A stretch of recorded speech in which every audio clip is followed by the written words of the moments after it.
After degree complete degree studying okay degree ఎందుకనే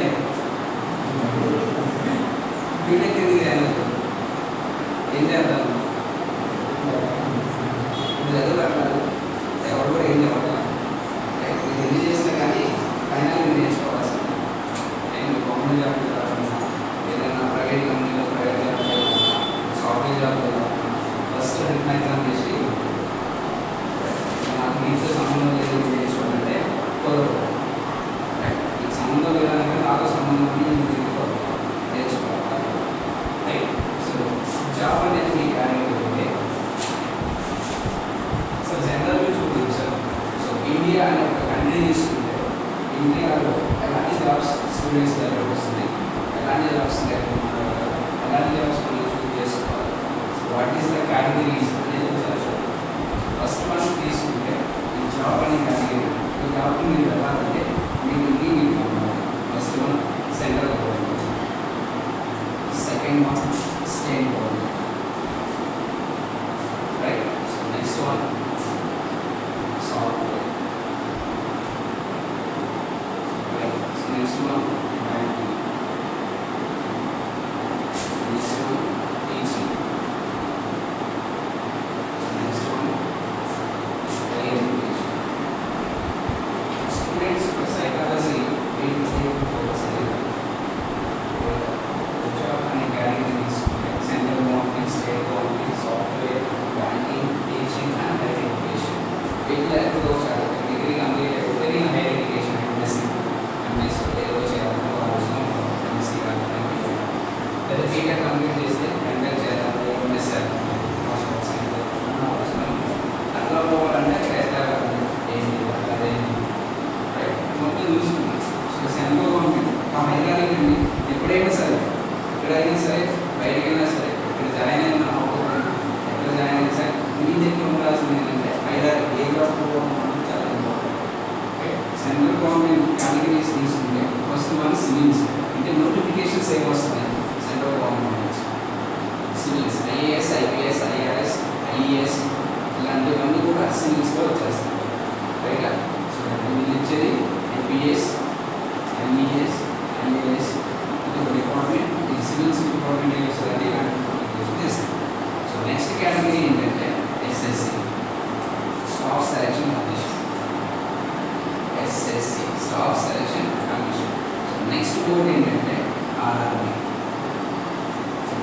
railways right so railways next department ఏంటంటే postal department so next department postal department so ఇవి మనకి central government దగ్గర నుంచి మనకి వచ్చేది రిలీజ్ అయిన నోటిఫికేషన్స్ ఇందులో ఈ SSC staff selection commission so ఇది మాత్రం గ్రాడ్యుయేట్ మాత్రం అప్లై చేయగలరు సో గ్రాడ్యుయేషన్ అంటే డిగ్రీ కానీ బీటెక్ కానీ తర్వాత దీని దగ్గర మనకు ఎలిజిబిలిటీ కానీ ఎస్ఎస్సి తీసుకుంటే ఈ ఎస్ఎస్సిలో కూడా డిఫరెంట్ కేటగిరీస్ ఉన్నాయి అందులో ఫస్ట్ వన్ ఏంటంటే CGL combined graduation level right so CGL వచ్చేసి డిగ్రీ క్వాలిఫికేషన్ మరి ఎలాంటి జాబ్స్ ఉంటాయి అంటే income tax inspectors right intelligence meet officers right CA inspectors and all the main categories of CA officers civils lo untadi CBI inspectors income tax inspectors ani kuda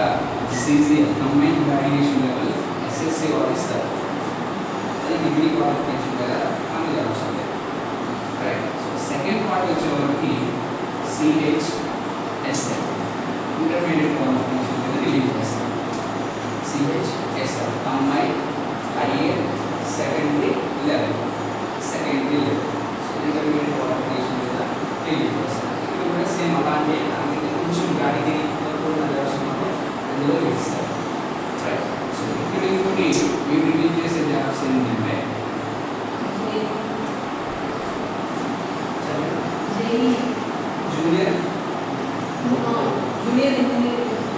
junior engineers నేను మొత్తం వీటిలో ఉంటాయి season చేస్తారు graduation different categories ఉంటాయి అని main name వచ్చేసి season right so దానికి ఇక్కడ ఇప్పుడు ఇచ్చిన పోస్టల్ అసిస్టెంట్ కూడా ఈ పోస్టల్ అసిస్టెంట్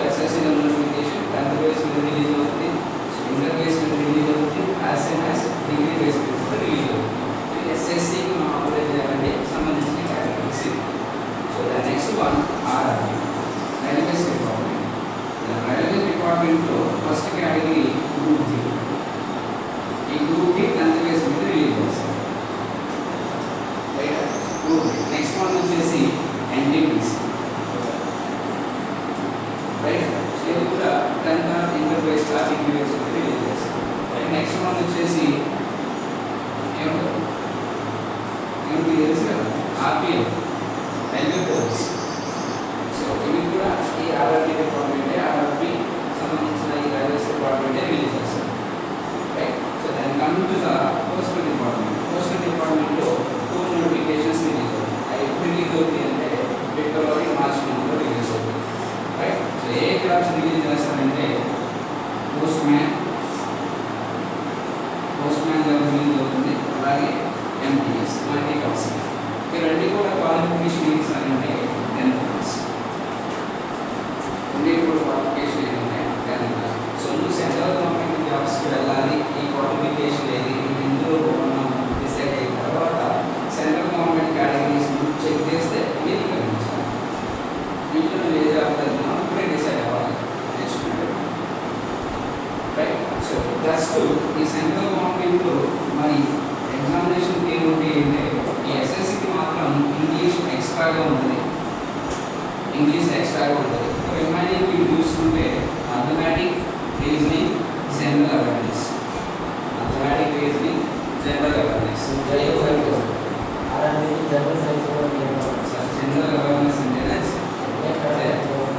అవేర్నెస్ అనేది ఒక టాపిక్ నేమ్, ఒక సబ్జెక్ట్. అందులో history, polity, geography, general science, current affairs మొత్తం కూడా ఇందులో వస్తాయి. జనరల్ అవేర్నెస్ అంటారు, జనరల్ స్టడీస్ అంటారు. రైట్. నేను చెప్పేది ఏంటంటే సరే జనరల్ అవేర్నెస్, జనరల్ స్టడీస్, అసలు general knowledge, general awareness, general studies ఇవన్నీ కూడా నేను చెప్పాను. ఎందుకు ఇట్లా పెట్టారంటే పాయింట్స్ తీసుకుని. Right. So for example corona వచ్చింది. కరోనా ఎప్పుడు వచ్చింది? December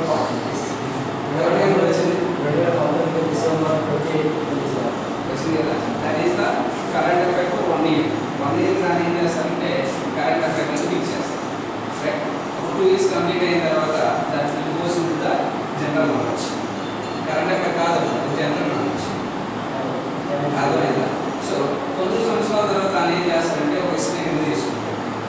right. ఎస్టీ కింద వస్తుందంటే ఇంటర్ సబ్జెక్ట్ కింద వెళ్ళాలి. సో అందులో ఫార్ములా ఏంటి, దాని సబ్జెక్ట్ ఏంటి, అది ఎక్కడి నుంచి ఉంటుంది, ఏ దేశంలో ఉంటుంది, అది మొత్తం కూడా ఇంటర్ సబ్జెక్ట్. ఇంటర్ సబ్జెక్ట్ నీకు ఎక్కడ ఉంది అంటే స్టేట్ గవర్నమెంట్ సిలబస్లో ఉంటుంది.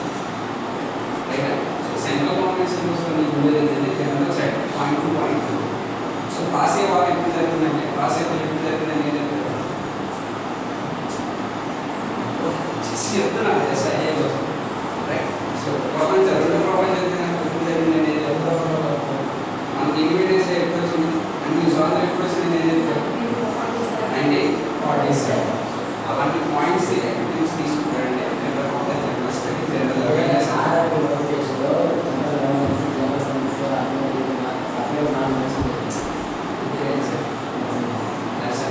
కాలేజీలో చెప్తారా సార్ ఇంట్లో ఒక నాని అని పిలుస్తారు. ఇంకేదే కదా దాని ప్రార్థన కాదు.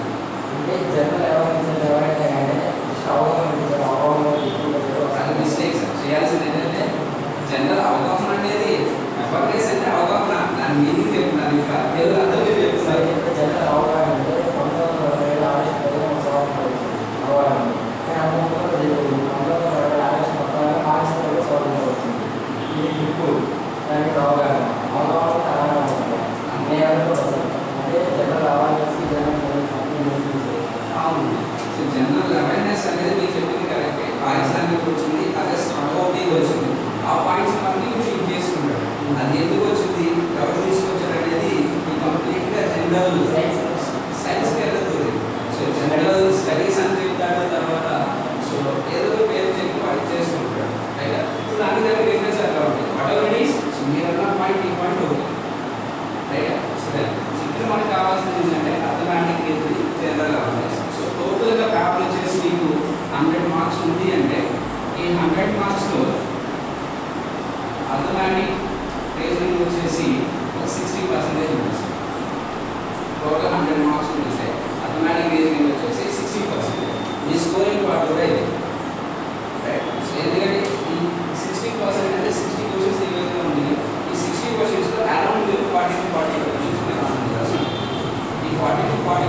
చూసే వీళ్ళు ఈ స్కోర్ మీకు రావాల్సినట్టుగా ఉంది. ఎందుకంటే ఈ జనరల్ అవేర్నెస్ మీరు ఏ ప్రిపేర్ అవుతారో, జనరల్ స్టడీస్ మీరు ఏ ప్రిపేర్ అవుతారో, వాడు ఎలాంటి క్వశ్చన్స్ చదువుతారో మీకు తెలియదు.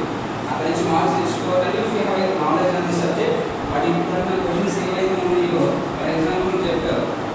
సో 70 37 సో 1785 లో మనకు క్లాస్ అవ్వాలి జరిగింది.